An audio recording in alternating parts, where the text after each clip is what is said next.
ગુજરાતમાં ટેકાના ભાવે ખરીફ પાકની જે ખરીદી કરવાની શરૂઆત સરકારે કરી છે એમના માટે સૌથી પહેલા રજીસ્ટ્રેશન કરાવવું ફરજિયાત હોય છે। હવે આ રજીસ્ટ્રેશનની જે પ્રક્રિયા છે તેમાં ક્યાંક ભાજપના નેતાઓ ગોલમાલ કરી રહ્યા છે તેવા આક્ષેપ છે તે આમ આદમી પાર્ટીના નેતા રાજુ કરપડાએ લગાવ્યા છે અને કહ્યું છે કે જે ભાજપના નેતાઓ છે ખોટી નોંધણી કરે છે અને પછી જેટલા પોતાના અલગ અલગ ખાતા ત્યાં મૂકી અને પછી જે ખેડૂતોનો વારો આવવાનો હોય છે એમનો આવતો નથી અને જે આ ભાજપના નેતાઓ છે गोलमाल करी क्या खेडूतों ने पण हैरान करी रह्या छे ने पछी मगफળી जे वेचवा जवानी होय बारोबार वेची रह्या छे। नमस्कार, आप जोई रह्या छो निर्भय न्यूज अने हुं छुं आपनी साथे रिद्धि।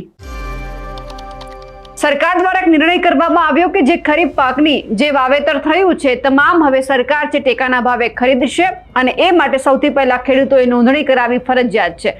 હવે નોંધણી ખેડૂત કરાવે છે તો એમાં પણ ક્યાંક હવે ગોલમાલ સામે આવી છે। ભાજપના નેતાઓ આ ગોલમાલ કરી રહ્યા છે અને સાથે જ જે ભાજપના નેતાઓ છે નકલી રજીસ્ટ્રેશન કરાવી ક્યાંક ધંધો કરી રહ્યા છે તેવું પણ સામે આવ્યું છે।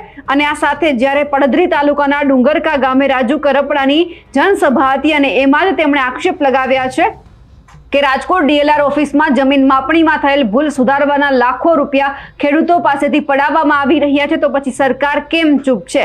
અધિકારીઓ કે પછી નેતાઓ કોણ આ પૈસા લઈ રહ્યું છે તે પણ સવાલ થઈ રહ્યો છે। અને આ સાથે જ્યારે આ ગામની અંદર સભા હતી તો એમાં જે ભાજપ અને કોંગ્રેસના સૌથી વધારે કાર્યકર્તાઓ છે તે આમ આદમી પાર્ટીમાં જોડાયા છે અને સરપંચ સહિતના અનેક કાર્યકર્તાઓ જ્યારે આમ આદમી પાર્ટીમાં આવ્યા અને એ જ સાથે આ તમામ હુંકાર કરવામાં આવ્યા છે। સૌથી પહેલા રાજુ કરપડાને સાંભળીએ કે તેમણે ભાજપ નેતાઓ ઉપર આક્ષેપ લગાવતા શું કહ્યું છે।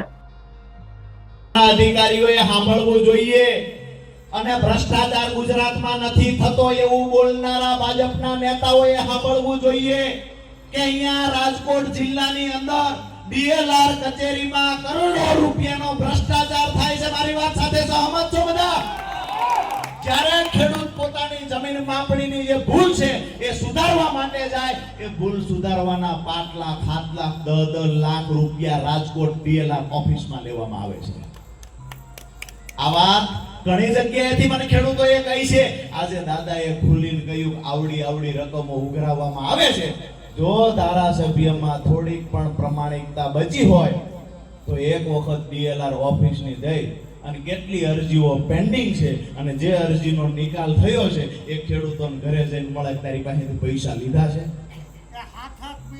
જો ખેડૂતો પાસેથી પૈસા ન ટેકાના ભાવે મગફળી આપવાની વાત થાય છે પણ કહેવામાં આવે 200 મણથી વધારે મગફળી નહીં લઈ જાય। રજીસ્ટ્રેશન કરાવવા જાવ એમાં પણ કંઈક ને કંઈક હેરાનગતિ છે।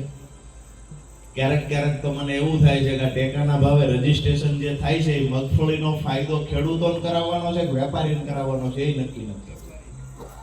વેપારીને એટલે ફાયદો થાય કે મેં જોયા છે ભાજપના તાલુકાના સભ્ય હોય, જિલ્લાના સભ્ય હોય, ધારાસભ્ય હોય, આ તમામ પાસે 500 ખેડૂત 1000 ખેડૂતના એ લોકો હાથ બાર તૈયાર રાખે છે। હાવ જુઠ્ઠા રજીસ્ટ્રેશનો થાય છે, હાવ જુઠ્ઠા રજીસ્ટ્રેશનો કરાવવામાં આવે છે।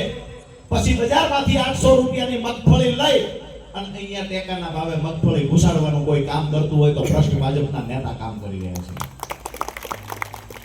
ત્યારે નવું લાવ્યા હેલ્મેટનું ગલકું અને ઊભો રાખે એટલે કાંઈક ને કાંઈક લઈને જાય। છેલ્લે એમ કે ચંપલ પહેર્યા, બૂટ નથી પહેર્યા, એમાંય મેમો ઓફિસ। હવે તો બાબા કઈ વધ્યું જ નથી ચંપલ સિવાય, કરતા હોય એ કાઢ નાખ્યું। હાલત અમારી એટલી બદતર થઈ ગઈ છે, અમારા ઘરે પ્રસંગ આવે તમારે જમીન વેચવી પડે છે। રાજકોટના બિલ્ડરને બોલાવવા પડે કે આ જમીનને ગીરવે રાખો ને કે આ જમીન વેચાતી રાખી દો, 2 વીઘા જમીન ઓછી કરવી પડે છે। દોસ્તો, વાત એ કહેવા માટે આવ્યો છું કે સમય પાકી ગયો છે લડાઈ લડવાનો, કોઈ પણ પાર્ટી સામે હોય। હું આમ આદમી પાર્ટી કિસાન સંગઠનમાંથી આવું છું એટલે કહું છું એવી વાત નથી। વાત એ છે કે જે દિવસે પાર્ટીમાં નહોતા તે દિવસે પણ ખેડૂતો માટે લડતા। આજે હાઈ ટેન્શન લાઈન તમારા ખેતરમાંથી પસાર થાય, યોગ્ય વળતર ન ચૂકવે, ઊભા પાકમાં જેસીબી ચલાવી લેવામાં આવે છે। બાવરવા સાહેબ જે વિસ્તારમાંથી આવે છે, ઊભા પાકમાં જેસીબી હલાવે, હિટાચી હલાવે, એક પણ ભટ્ટનો દીકરો ભાજપનો નેતા એવો નથી ખેડૂતના ખંભે હાથ મૂકીને કે હું તારી ભેગો ઊભો છું। અમે એ કહેવા માટે આવ્યા છીએ કે આવનાર સમયમાં સંગઠિત એક વખત બની જઈએ, તમારા સહકારની જરૂર છે। બાકી લડાઈ તો એની ગમે એવડી ફોજ હોય ને એની સામે લડી લેવાની તાકાત રાજુ કરપડા રાખી દીધી છે।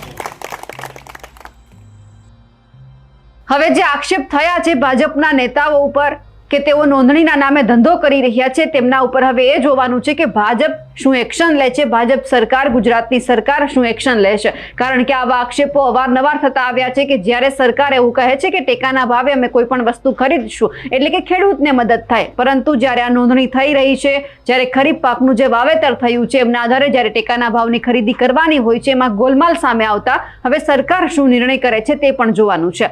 અમારા અહેવાલને લઈને આપનું શું માનવું છે કમેન્ટ કરીને ચોક્કસથી જણાવજો.